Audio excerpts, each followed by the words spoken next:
La teva situació és que tu et diagnostiquen una neu de mama dreta al febrer del 2022 i a més posterior et diagnostiquen que hi ha unes metàstasis cerebrals. Jo moriré quan tingui tan velleta. 102 anys. 102 anys. Ja t'ho vaig dir. Hòstia, no sé si arribaré, carinyo. No, 102 anys en quimio, carinyo, no. Et vaig dir de petita que moriries amb 102 anys. Sí, però carinyo. Segurament abans, sí. Sí.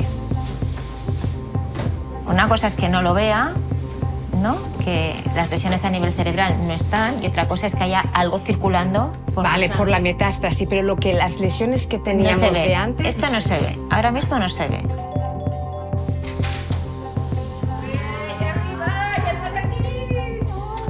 Jo el que no faré és viure aferrada a un passat ni amb la por del futur. És que jo vull viure el present.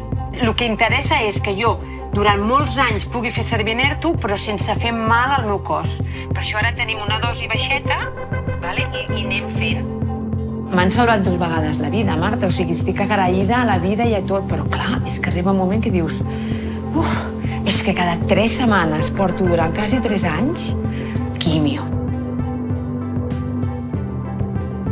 Hem sigut valentes. Sí? Jo crec que sí. No, tu també has sigut molt valenta, carinyo. No.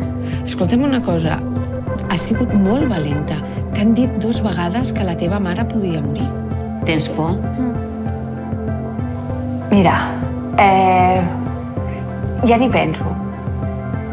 Si arriba, arribarà el moment.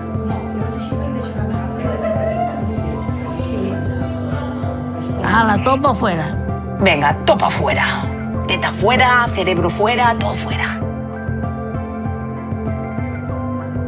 És que m'he de desfer de tot. No puc conduir, no puc anar en bici, no puc caminar, no puc prendre el sol, no puc banyar a la platja a les hores no sé què, no, tot és no. Llavors, no sé, la bici és com... I si algun dia puc?